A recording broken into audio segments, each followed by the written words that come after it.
RANL ఉద్యోగులకు జీతాలు చెల్లించాలని జారీ చేసిన అన్యాయమైన ఉత్తర్వును సెఫీ తీవ్రంగా నిరసిస్తూ ఉక్కు మంత్రికి లేఖ రాసింది.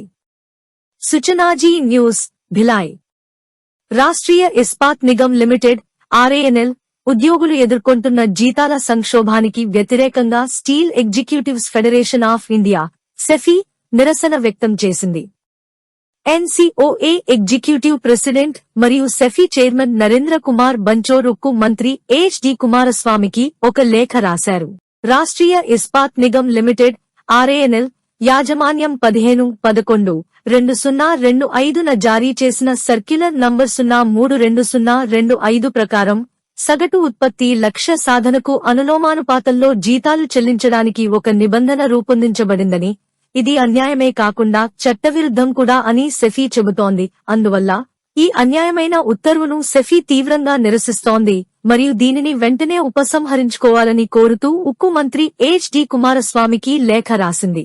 ఈ లేఖలో ఆర్ఏఎన్ఎల్ ఉద్యోగులపై అమలు చేయబడుతున్న చట్టవిరుద్ధమైన మరియు అన్యాయమైన పద్ధతులను సెఫీ హైలైట్ చేసి గౌరవ మంత్రి దృష్టికి తీసుకువచ్చింది. ఈ క్రమంలో ఆర్ఏఎన్ఎల్ యాజమాన్యం డిపిఈ మార్గదర్శకాలను మాత్రమే కాకుండా కార్మిక నియమాలను కూడా విస్మరించి జీతాల నిర్ణయానికి సూత్రాన్ని నిర్ణయించడం గమనార్హం. ఇది హేతుబద్ధమైనది కాదు మరియు ఎట్టి పరిస్థితుల్లోనూ సరైనది కాదు. ఆర్ఏఎన్ఎల్ నిర్వహణ యొక్క ఈ ఆర్డర్ ప్రకారం నవంబర్ 2025 నెల నుండి సాధించిన ఉత్పత్తి లక్ష్యాలకు అనుగుణంగా జీతం చెల్లించబడుతుంది. నవంబర్ 2025 నెలకు నిర్ణయించిన ఉత్పత్తి లక్ష్యాలను ఈ క్రింది విధంగా జారీ చేశారు.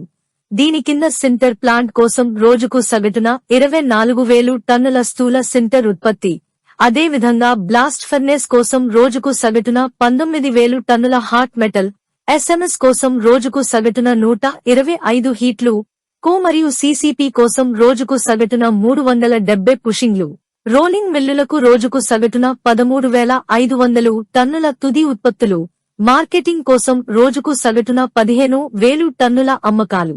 ఈ నిర్దేశించిన లక్ష్యాలను పూర్తి చేసిన తర్వాత మాత్రమే పూర్తి బేసిక్ మరియు డా చెల్లించబడతాయి, లేకుంటే ఉత్పత్తి లక్ష్యాల సాధనకు అనుగుణంగా జీతం చెల్లించబడుతుంది. డిపిఈ మార్గదర్శకాలు ప్రాథమిక వేతనం, డా, ప్రోత్సాహకాలు, టీఆర్పీ మరియు పదవీ విరమణ ప్రయోజనాల నిర్మాణాన్ని స్పష్టంగా నిర్వచించాయి.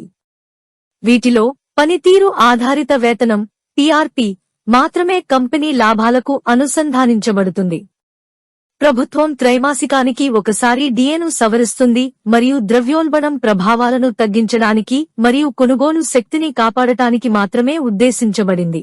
ప్రాథమిక వేతనం మరియు డిఏ యొక్క మిశ్రమ భాగం పీఎఫ్ వంటి సామాజిక భద్రతా ప్రయోజనాలను లెక్కించడానికి ఆధారం. ఈ సర్క్యులర్ సామాజిక భద్రత మరియు న్యాయం సూత్రాలకు విరుద్ధం. ఆర్ఏఎన్ఎల్ నిర్వహణ నుండి వచ్చిన ఈ సర్క్యులర్ సామాజిక భద్రత మరియు న్యాయం సూత్రాలకు విరుద్ధమని ఎన్కే బాన్చోర్ అభివర్ణించారు. ఈ సందర్భంలో ఉద్యోగుల ప్రావిడెంట్ ఫండ్ మరియు ఇతర నిబంధనల చట్టం మరియు ఇతర సంక్షేమ చట్టాలు ప్రాథమిక వేతనం మరియు డాలను రక్షిత వేతన భాగాలుగా గుర్తిస్తాయని, ఉద్యోగులకు ఊహించదగిన పీఎఫ్ సహకారాలను నిర్ధారిస్తాయని శ్రీ బాన్చోర్ స్పష్టం చేశారు. వేతనాలను ఉత్పత్తికి అనుసంధానించే ఏ ప్రయత్నమైనా ఈ చట్టపరమైన చట్టానికి విరుద్ధంగా ఉంటుంది మరియు సామాజిక భద్రత ఉద్దేశ్యాన్ని దెబ్బతీస్తుంది.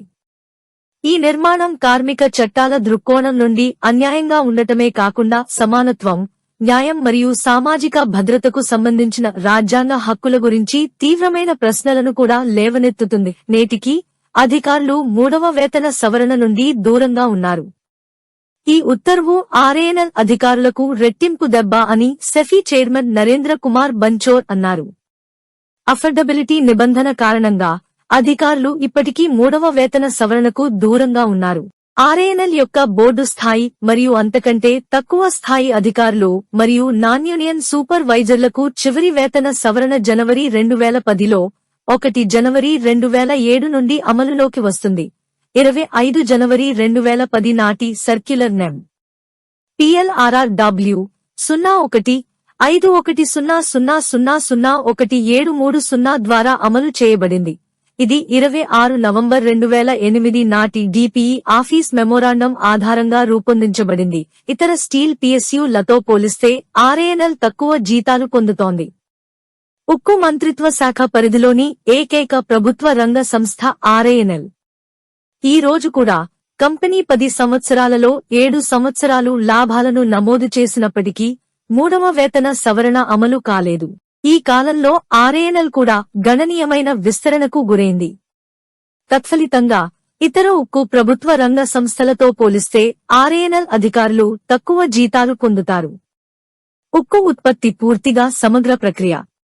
ఏదైనా కారణం చేత బ్లాస్ట్ ఫర్నేస్ ప్రభావితమైతే అది స్టీల్ మెల్టింగ్ షాప్ మరియు రోలింగ్ మిల్లును నేరుగా ప్రభావితం చేస్తుంది. అటువంటి పరిస్థితిలో సామర్థ్య వినియోగ లక్ష్యాలను పూర్తి చేయకపోవడం వల్ల జీతాలను తగ్గించడం సాంకేతికంగా అసాధ్యమైనది. ప్రతి ఉద్యోగికి స్థిర జీతం పొందే హక్కు ఉంది. ఆర్ఐఎన్ఎల్ యాజమాన్యం జారీ చేసిన ఈ అన్యాయమైన ఉత్తర్వును ఉపసంహరించుకునేందుకు ఉక్కు మంత్రి హెచ్డి కుమారస్వామి వెంటనే జోక్యం చేసుకోవాలని సెఫీ చైర్మన్ నరేంద్ర కుమార్ బన్చోడ్ డిమాండ్ చేశారు. మరిన్ని విశాఖ ఉక్కు ఆర్ఐఎన్ఎల్ వార్తల కోసం మన వైజాగ్ స్టీల్ ఫ్యామిలీ యూట్యూబ్ ఛానల్లో సబ్స్క్రైబ్ అవ్వండి.